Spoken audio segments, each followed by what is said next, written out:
help. Of course, he wouldn't acknowledge that. He came to me to make sure that I was supporting his sound policies. Of course, since his sound policies are now more like the policies people like me have been advocating for quite a while, I'm happy to support them. You know, he's a born-again neocon. He's a born-again neocon. That was Weekly Standard editor and my Fox colleague Bill Kristol on Fox's Red Eye after his column declared that President Obama was finally coming around to, quote, a mainstream foreign policy. But what exactly does that mean? With us now to sort it all out is the American Conservative Magazine's Jack Hunter. Jack, welcome back to Freedom Watch. No surprise that President Obama's foreign policy is the same as President Bush's, and some of President Bush's most ardent supporters, notably my friend and colleague Bill Kristol, are welcoming the president into the neocon fold. Are you surprised, or did you expect this?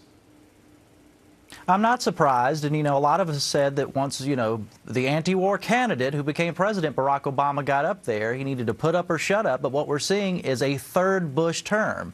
People said, do you want another Middle Eastern war by voting for 4 more years of Bush via McCain? Well, whether you voted for Obama or McCain, you're getting 4 more years of Bush via this new Libyan war. Why do you think the president wants to fight this war of opportunity? I mean, his Secretary of Defense has said that Libya is not a threat to us. We know Libya didn't attack us. We know they haven't threatened to attack us. In fact, Bob Gates even said today on the floor of the Congress, when a member of Congress asked him if there'll ever be boots on the ground, he replied by saying, not as long as I'm in this job.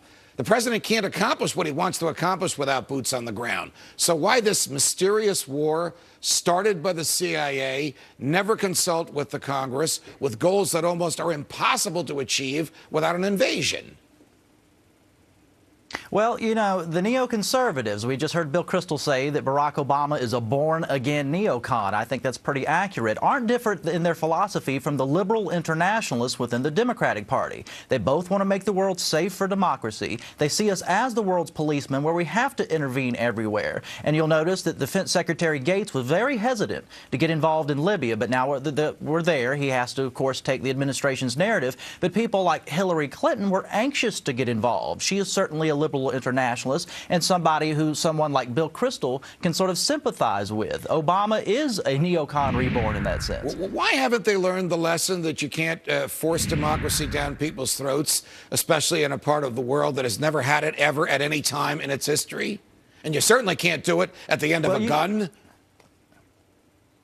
You think they would have learned that lesson by now, but not only the lessons in Iraq, but other things we've been involved with. People have to win democracy for themselves. We can't give it to them. The Founding Fathers knew that, which is why they advised us to have a humble foreign policy, no foreign entangling alliances, as George Washington said in his farewell address. They knew darn well what would happen if we went down this road, and we're seeing it happening not only with Republican administrations, but as we're seeing now with the Democratic administration. We only have about half a minute, Jack. What to make of someone like Senator Marco Rubio, who was championed by the Tea Party, saying yesterday that we must use brute force if necessary in order to remove Gaddafi from office? Does half the Tea Party, are they really neocons, or has Senator Rubio changed once he got into office, just like the president did?